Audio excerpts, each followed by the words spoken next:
প্রিয় দর্শক, আবার একটা খুবই গুরুত্বপূর্ণ ডিফেন্স আপডেট নিয়ে চলে এলাম আপনাদের কাছে এই গ্লোবাল নলেজ বাংলা চ্যানেলে।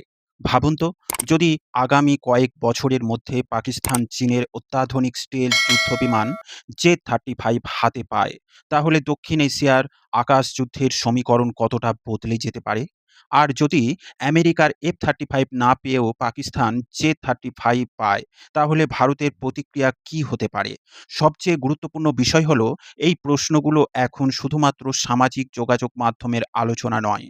মার্কিন প্রতিরক্ষা বিশ্লেষক এবং থিঙ্ক ট্যাঙ্কগুলো এই সম্ভাবনা নিয়ে গুরুত্বের সঙ্গে আলোচনা করছে। আজকের ভিডিওতে আমরা জানব কেন এই আলোচনা শুরু হয়েছে, জে-35 আসলে কতটা শক্তিশালী, ভারতের জন্য প্রকৃত চ্যালেঞ্জ কোথায় এবং ভারতের সম্ভাব্য কৌশল কী হতে পারে। ভিডিওটি শেষ পর্যন্ত দেখুন। আর স্ক্রিনে দেখুন এ বিষয়ে সংবাদ মাধ্যমে ডিফেন্স নিউজ আর্টিকেল প্রকাশিত হয়েছে ইন্ডিয়ান ডিফেন্স রিসার্চ উইংসে। কেন শুরু হলো এই আলোচনা? সম্প্রতি একটি বিশ্লেষণে মার্কিন গবেষণা প্রতিষ্ঠানগুলো কয়েকজন বিশেষজ্ঞ দক্ষিণ এশিয়ার ভবিষ্যৎ নিরাপত্তা পরিস্থিতি নিয়ে আলোচনা করেছেন। মূল বিষয়টি ছিল, যদি পাকিস্তান ভবিষ্যতে চীনের জে-35 স্টেলথ ফাইটার জেট গ্রহণ করে, তাহলে ভারত পাকিস্তানের সামরিক ভারসাম্যের কী পরিবর্তন আসতে পারে। এটি কোনো সরকারি সিদ্ধান্ত নয়, বরং সম্ভাব্য ভবিষ্যৎ পরিস্থিতি নিয়ে একটি কৌশলগত বিশ্লেষণ। জে-35 কি? আগে জেনে নেওয়া যাক। জে-35 হলো চীনের নতুন প্রজন্মের স্টেলথ যুদ্ধবিমান। সম্ভাব্য বৈশিষ্ট্য: কম রাডার সিগনেচার, আইএসআর রাডার, আধুনিক সেন্সর ফিউশন, দীর্ঘ পাল্লার এয়ার টু এয়ার ক্ষেপণাস্ত্র বহনে সক্ষম, নেটওয়ার্ক কেন্দ্রিক যুদ্ধ পরিচালনায় সক্ষম এই যুদ্ধবিমান। এটি মূলত রপ্তানি বাজারের জন্য তৈরি করা হচ্ছে বলে বিভিন্ন আন্তর্জাতিক বিশ্লেষণে উল্লেখ করা হয়েছে। পাকিস্তানের জন্য এর অর্থ কী হতে পারে? যদি পাকিস্তান সত্যিই জে-35 গ্রহণ করে, তাহলে পাকিস্তান প্রথমবারের মতো স্টেলথ যুদ্ধবিমান পরিচালনার সক্ষমতা অর্জন করতে পারে। এর ফলে বিমান বাহিনীর আধুনিকীকরণ ত্বরান্বিত হতে পারে। চীনের সঙ্গে সামরিক সমন্বয় আরও গভীর হতে পারে। ভবিষ্যতের আকাশযুদ্ধের নতুন ধরনের কৌশল প্রয়োগের সুযোগ তৈরি হতে পারে। তবে মনে রাখতে হবে, স্টেলথ বিমান কেনাই শেষ কথা নয়। এগুলোর রক্ষণাবেক্ষণ, প্রশিক্ষণ, সফটওয়্যার আপডেট, নিরাপদ ডেটা লিঙ্ক এবং লজিস্টিক সাপোর্ট অত্যন্ত ব্যয়বহুল ও জটিল। ভারতের জন্য প্রকৃত চ্যালেঞ্জ কোথায়? ভারতের সামনে সবচেয়ে বড় প্রশ্ন, কিভাবে এই ধরনের সম্ভাব্য পরিবর্তনের মোকাবিলা করা হবে।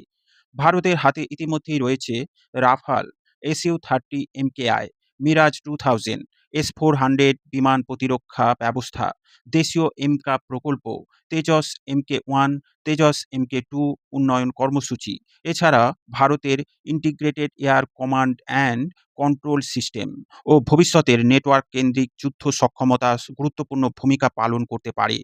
ভূরাজনৈতিক বিশ্লেষণের দিক দিয়ে এই যুদ্ধবিমান যথেষ্ট গুরুত্বপূর্ণ। এখানে শুধু ভারত পাকিস্তান নয়, এর সঙ্গে জড়িয়ে আছে চীন, যুক্তরাষ্ট্র, ইন্দো প্যাসিফিক কৌশল, প্রযুক্তিগত প্রতিযোগিতা। চীন চাইবে তার প্রতিরক্ষা প্রযুক্তি রপ্তানি বাড়াতে। অন্যদিকে যুক্তরাষ্ট্র দক্ষিণ এশিয়ার কৌশলগত ভারসাম্য বজায় রাখতে আগ্রহী। ভারত বর্তমানে পশ্চিমা দেশ ও রাশিয়া এবং নিজস্ব প্রতিরক্ষা শিল্প, এই ৩ দিকেই ভারসাম্য রেখে এগোচ্ছে। কেন F-35 নিয়ে সন্দেহ? অনেক বিশ্লেষকের মতে, পাকিস্তানের কাছে মার্কিন F-35 বিক্রির সম্ভাবনা অত্যন্ত কম। কারণ অত্যাধুনিক প্রযুক্তি, সুরক্ষা, সফটওয়্যার নিরাপত্তা, সংবেদনশীল সেন্সর প্রযুক্তি, যুক্তরাষ্ট্রের রপ্তানি নীতি, এসব বিষয় F-35 বিক্রির ক্ষেত্রে গুরুত্বপূর্ণ। তাই আলোচনার কেন্দ্রবিন্দুতে এসেছে চীনের জে-35 যুদ্ধবিমান। ভারত ভবিষ্যতে গুরুত্ব দিতে পারে এমকা দ্রুত বাস্তবায়নের ক্ষেত্রে, তেজস MK-2 উৎপাদনের ক্ষেত্রে, উন্নত আইএসআর রেডার ইন্টিগ্রেশনের ক্ষেত্রে, দীর্ঘ পাল্লার air two air missile, AI ভিত্তিক যুদ্ধ ব্যবস্থা, ড্রোন সোয়ার্ম এবং ইন্টিগ্রেটেড এয়ার ডিফেন্স। এছাড়া ভারত নিজস্ব প্রতিরক্ষা শিল্পে বিনিয়োগ বাড়ানোর পথেও এগোচ্ছে। সবচেয়ে বড় গুরুত্বপূর্ণ বিষয় হলো, এখনো পর্যন্ত পাকিস্তানের হাতে জে-35 সরবরাহের কোনো আনুষ্ঠানিক নিশ্চিতকরণ ঘোষণা নেই। এই মুহূর্তে এটি মূলত সম্ভাব্য কৌশলগত বিশ্লেষণের বিষয়। তাই ভবিষ্যতে কোনো সিদ্ধান্ত হলে সেটি বাস্তব পরিস্থিতি নির্ধারণ করবে। দক্ষিণ এশিয়ার সামরিক পরিস্থিতি প্রতিযোগিতায় এখন শুধু যুদ্ধবিমান কেনাবেচার মধ্যে সীমাবদ্ধ নয়।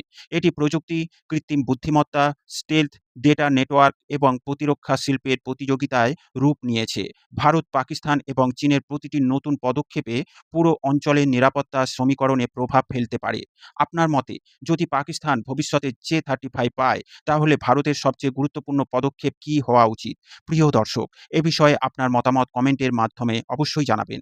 ভিডিও ভালো লাগলে লাইক ও শেয়ার করবেন। ডিফেন্স, ফরেন পলিসি ও জিওপলিটিক্স রিলেটেড খবর পেতে এই গ্লোবাল নলেজ বাংলা চ্যানেলটিকে সাবস্ক্রাইব করে আমাদের সাথে জুড়ে থাকুন। সকলকে জানাই আন্তরিক ধন্যবাদ। জয় হিন্দ।